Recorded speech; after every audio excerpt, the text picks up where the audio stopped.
The People's Countryside The Environmental People's Countryside Debate Environmental Debate Podcast. The People's Countryside Environmental Debate Podcast. People's Countryside Environmental Debate Podcast. People's Countryside Environmental Debate Podcast. What's your favourite way to spend the weekend? What is a belief or attitude that sometimes gets in the way of your dreams? This is the People's Countryside Environmental Debate Podcast with me, Stuart the Wild Man Mabbott. And me, William Manklow. You're not feeling your best today, are you, Stuart? No, like shit warmed up. So if that Warts and all. Yeah, this is what we do, isn't it? You know, we just put the microphone in front of our faces. Away we go. We discuss and answer the questions you send in as a listener. And away we go. And would I want to be somewhere else today? Probably just led in bed, dying quietly. But we're here recording just for you. We're committed to you. What a load of old tosh that is. Right. So you, the listeners, send in questions. We don't see them before we press record. We approach them cold. And if we try and get anybody to come on the podcast with us, like in the listener's chair, and they say we want to see the questions in advance, we say, goodbye, go and do another podcast. Because nobody has preparation time on this podcast. A little bit like the inside of Donald Trump's brain, I would suspect. Anyway, so the first two questions we're going to be covering in this recording session. We're going to record 4 episodes of the podcast today.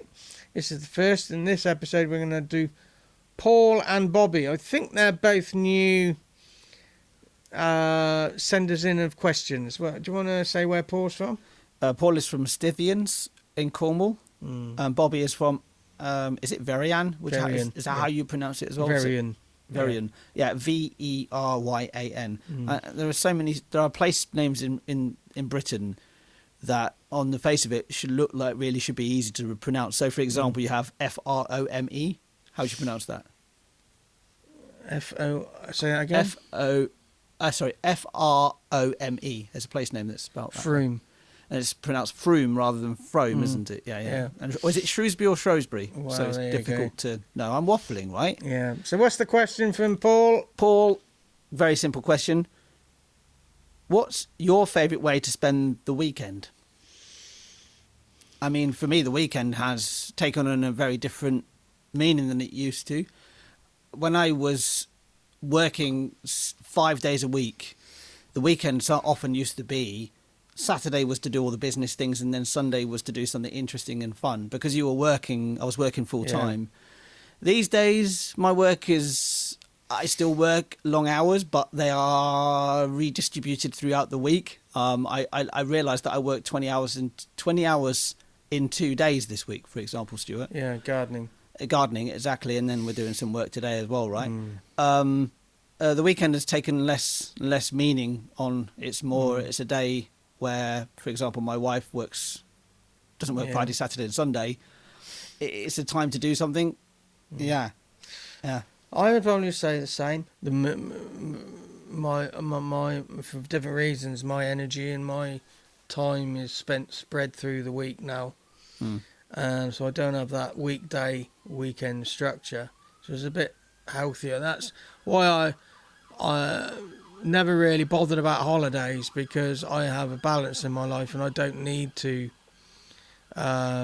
be getting away, having a break, because a break to me is just doing something different. You know, that can be throwing all the cards out the pram and picking them up the next day. Doesn't matter to me. And the same with weekends. I enjoyed the weekends. Looking back, I enjoyed probably about 25 years ago when I was doing a 5-day week, and I'd have the weekend off, and you do things that, you know, were good for the soul and stuff. I enjoyed those weekends. They were always blue sky. They weren't, but they always had blue sky looking back. Yeah. And I know they weren't, because I know I was drenched on a couple of those experiences, but don't remember that. Yeah. I have a specific memory of a Christmas Day cycling with my mum and my sister somewhere in Oxford, and we were soaking wet. Yeah. And it's a good memory, actually, because of that. And so I would probably say I enjoyed don't really have weekends now, but I don't really particularly need them. But favourite way to spend the weekend is having that escape at the end of the week to recharge. No, so many people now have gone the other way. They got 6-day weeks, 7-day weeks, and I know I don't have weekends because everything is blurred in, but that's for health reasons and how I want to live my life. But other people have let their life take over, so they don't have weekends. So my favourite way to spend a weekend is actually having it as a proper weekend. Yeah, often. So if I compared to myself to what I was previously, where weekends were sort of packed full of things, now it's more like just having a little bit of time to not really do very much. I mean, I do like I like getting out. I like going out for a walk, for example. My wife and I are always walking places. We might have to go shopping or something like that, but we walk there. Maybe you make an event of it. Yeah, exactly. But it's not because there is no. The one thing that I do like about when I'm not working, because that's the other thing to think about. If I don't have anywhere specifically to be, I still have my own work to organise, for example. But having a couple of days back to back, it could be a Monday and Tuesday, it could be a Thursday and a Friday, however it falls. Does allow yourself time to just to do nothing and just be as much as you possibly can be. An action for environmental angle. Try and structure and live your life the way you want to structure and live your life. And then pick that apart and say, how can I do this more sustainably, more ethically? Start by what you want to do and build from there, and then have the life you want. If I sound different to how I normally do, it's because I'm heavily sedated. But I think since we switched the mic on, I've woke up a bit. But it's not artificially woke up, but I'm not quite where I usually are. Well, we know each other for a long time, Stuart, and you have a performative side of you that comes out when you turn we turn the microphones on and we get going. It's not false, though. No, absolutely not. It comes from a very genuine place, but but it also is from years of experience. I've got a question for you. For me? Yes. Did you used to do stand-up comedy? I did do stand-up, yeah, for about... I developed this routine over the course of 3 years, but I did it properly for about 18 months. I did the local Oxford circuit. It was same as going to university and doing a psychology degree and only doing two terms. It was something I was happy to walk away from. I just wanted to test myself. And people, because I remember Sue's sister, my wife's sister, she did this psychology degree, and I said, I only did the degree. I said I only did 2 terms, and I walked away. And I said I only did it to learn something about myself, and she misinterpreted that the subject psychology was teaching me something about myself. But it was the act of studying something that I wanted to, and it was the act of, with the comedy, it was the construct, the repetition. And it moved on to in the talks. If there's a humorous term, I will revisit it 3 times. If I'm taking the mickey out of a member of the audience, I will do it 3 times. Yeah, that's an action for me. Give me an action in some ways, and I see if I can clarify this thought so this actually makes sense. Often weekends are seen as an opportunity just to do what the same old, jump in the car and go to the shopping centre and look at things and buy stuff you don't need. They are an opportunity to, one, do nothing and just be out in nature. Oh, one note today, I've heard my first chiff chaff of the year. I was trying to pick that up. That's probably the earliest I've ever heard one, actually. Yeah, so almost always I hear them on the 12th of March. Yeah, we're recording this right at the start of March. We're 2 months in advance, pretty much, aren't we? Yeah. But yeah, instead of going out and just doing the same old, use that time more wisely. And as you say, do something like Stuart has done and not necessarily go and do stand-up comedy, but do something that maybe will tell you something about yourself, or you'll learn something about yourself. I go and play open mic music. It informs something about me. Yeah. You learn about yourself. Yeah, that's my action. It's not an environmental action, but it's just a general action. Yep. Okay, so Bobby from Verian in Cornwall. Now, I think, if I'm correct, Stithians, where Paul was from, and Verian, they're sort of the Falmouth area of Cornwall. It doesn't really matter. But I do have a suspicion, as they're so close together, you may know each other. I'm just looking at it. Yeah, it's between St Austell and Falmouth. Yeah. And Truro's not too far away either. Yeah. Oh well, Cornwall is not. It's not exactly Texas, is it? As far as size is concerned. Yeah. And Stithians. I think that's northwest of Falmouth. Gonna have a look at that. Stithians. Over towards Truro. Yeah, it's between. It's kind of halfway between Redruth and Falmouth. Yeah. In the centre. Yeah. Okay. So what's Bobby's question? First, before we go on to Bobby's question, thanks for your question, Paul, and your first question. Send more in. I think he has. I seem to have seen that Stithian somewhere else. Yes, there is one in a couple of episodes' time, but keep sending more questions in because it's good to hear from you. Bobby and Varian, their question is as follows: what is a belief or attitude that sometimes gets in the way of your dreams? Not believing in not believing in yourself, not backing yourself. Actually, I would say would be a belief. You don't back yourself. You're always thinking about, I shouldn't be doing this because I don't have the knowledge, I don't have the expertise. Whereas sometimes you can just get on with it and see where it takes you. Yeah, I'd actually come at it in a completely opposite direction. Is actually believing too much.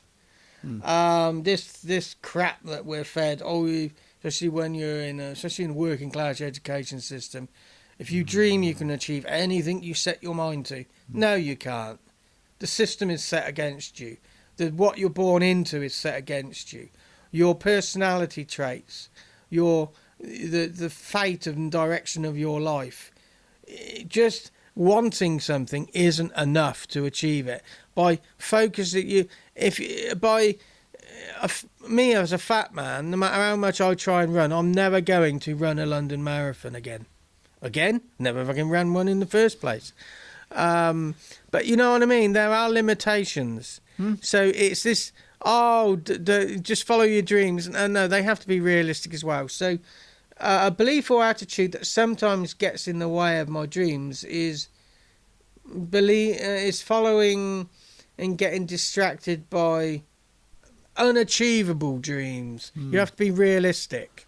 I would say that's I'm not saying give in. No, I'd say that's true, but then you've also sometimes got to put yourself in difficult situations to actually sometimes even realise what you are capable of. Oh, absolutely. That's a different thing. What are you capable of? But if you have this dream that is just, it's beyond your capabilities, physically, mentally, geographically, time in history, or whatever, be realistic. But have challenging dreams, by all, push yourself.